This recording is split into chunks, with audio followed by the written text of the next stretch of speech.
imagine not only leaving your friends behind, but you walk past them, like step over them to get to the helicopter. Today on Impulse, we're talking Left 4 Dead 2. Originally released over a decade ago back in 2009, Left 4 Dead 2 has seen a new update recently entirely made by the Left 4 Dead community itself that includes a list of new things. A new extended campaign for The Last Stand, a map not seen since the original Left 4 Dead, 26 new survival maps made up within maps of the career itself, or not the career, the campaign, sorry.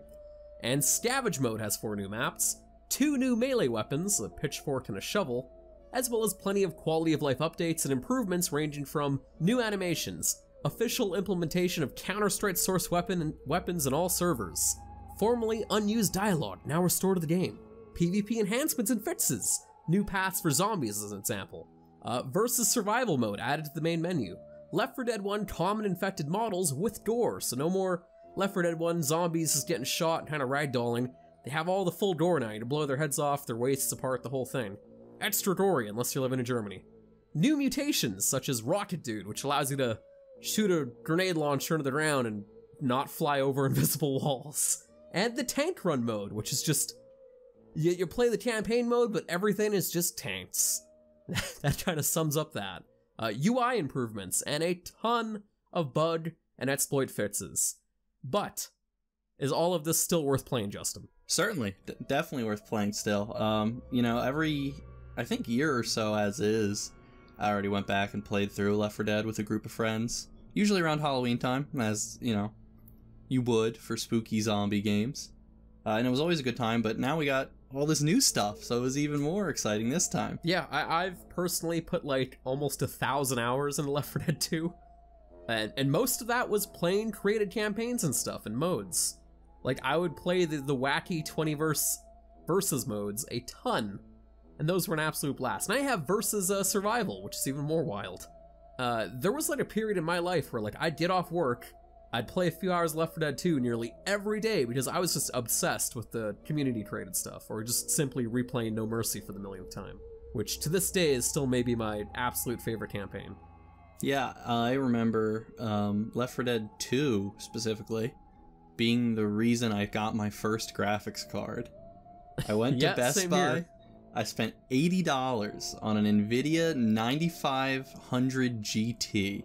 It ran Left 4 Dead 2 on like the high settings, I think, actually had a pretty decent frame rate, so I was pretty pleased with my $80. I spent like somewhere in the ballpark of 200 on a, I went down the Radeon path. I bought a 5770, and I was very happy. I could max out the game back in 2010. I remember my processor was still terrible though, so it'd take, like, I would load the game and I'd be halfway, or by the time I loaded the game, it'd be halfway through the campaign level.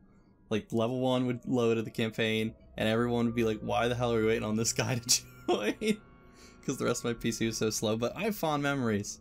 And, you know, they hold up. As mentioned, they added Counter-Strike weaponry, like, officially into the game now.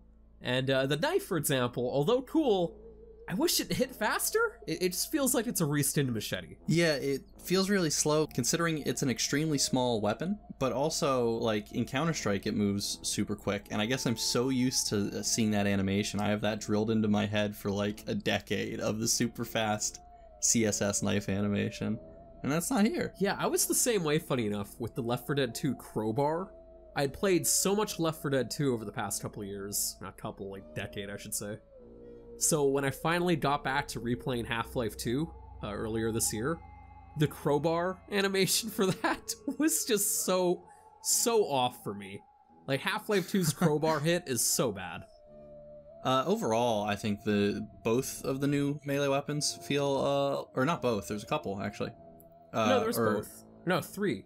Yeah, there was 3. There was the knife from the Counter-Strike implemented the pitchfork, knife, and the pitchfork, and the shovel. Yeah.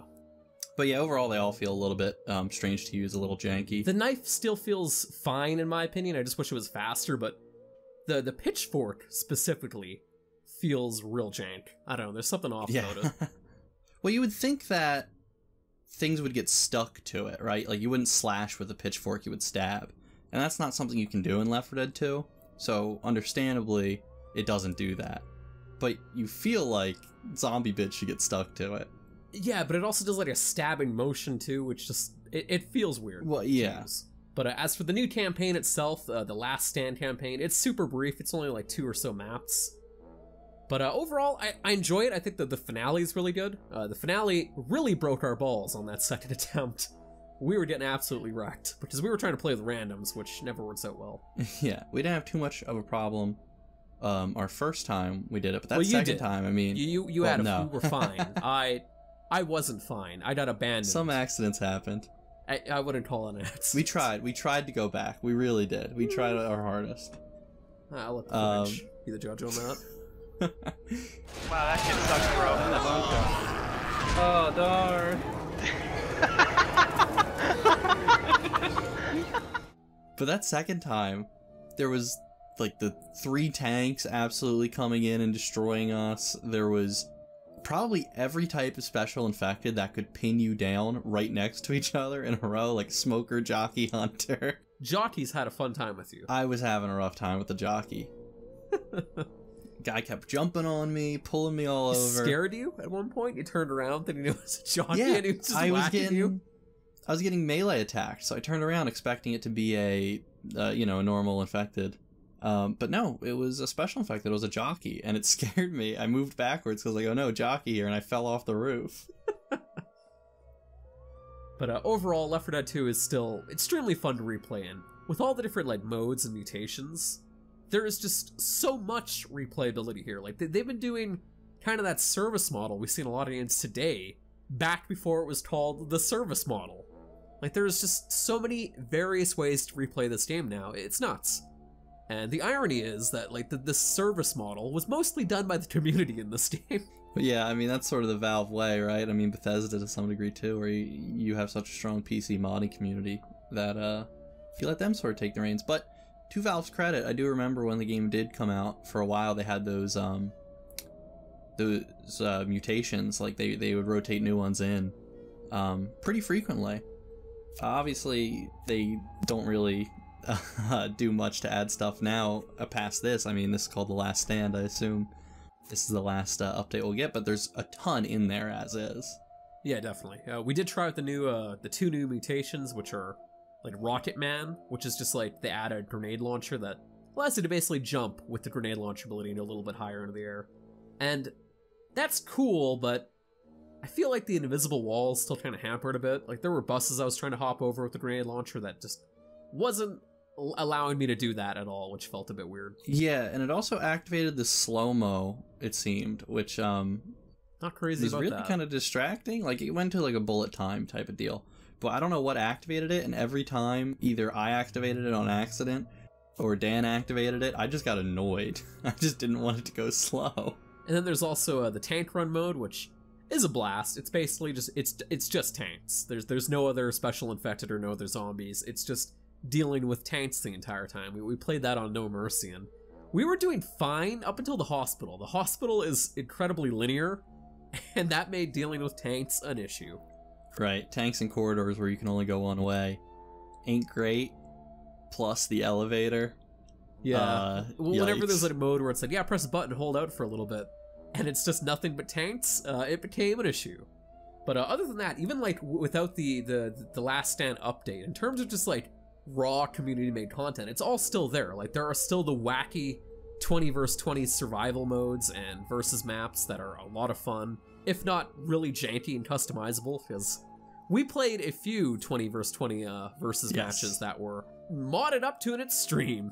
All kinds of like little tweets and things that people I guess have been doing over the years, where like chargers, for example, no longer can just charge in a straight path. They can move all about, which is really interesting when you're playing a charger and you can charge somebody, do a sharp U-turn, and then go off a cliff. It's something. Right. Or smokers can drag people, jockeys can jump with people. Like, it would be, in any sort of really competitive rule set, it would be so completely broken. But, I mean, it's just for goofs, and it was a lot of fun. And we even found a zombie power fantasy, or that's what it seems like. We found this mode where it was like 20 zombies versus 20 like AI bots, I guess. And the AI bots were just players, like the regular humans. And the actual players were all nothing but zombies. You could switch with a command if you were feeling suicidal or wanted to be a pro gamer. But for like the first few hours or so, we played the zombies and, you know, enjoyed just like charging 20 Lewises off the side of a building, stuff like that. But at one point, we got bored and decided to switch over to the humans, and oh boy, did we make people mad. Yeah, we completed a level, and we were like, hey, we did it. And people were putting in chat like ZZZZ or something. And then leaving. They were sleeping. But then once we completed the campaign, people started actually leaving the server. And we weren't even saying anything like back in chat. I don't know. I guess they're just upset that we destroyed their power fantasy. Yeah, they're just playing zombies and beating up bots, and then we decided to play regular humans, and I guess us getting to the safe house was enough to make some people we weren't salty. even like killing them too much either. Like we were running to the safe house and just hoping they got distracted on the other 18 bots. And by the end of the campaign, we got banned. Yeah, we both got kicked at the exact same time. Funny stuff. But overall, even outside of that, there's tons and tons of customizable campaigns as well. Stuff like Questionable Ethics and Questionable Ethics Alpha Test specifically are like some of the most inventive custom campaigns I've ever played in Left 4 Dead 2, and I highly recommend those if you're going to be playing this in current year. Yeah, and as you would expect from a Valve game, right, it has full workshop support, so installing mods in packages of them and coordinating with your friends should be relatively simple, right? You just click add and then it's installed to your game. But have you gone back to play Left 4 Dead 2 recently? Has the new update convinced you to try it out? Let us know down below. And for more videos and news and all the other good stuff, be sure to head on over to Destructoid.com.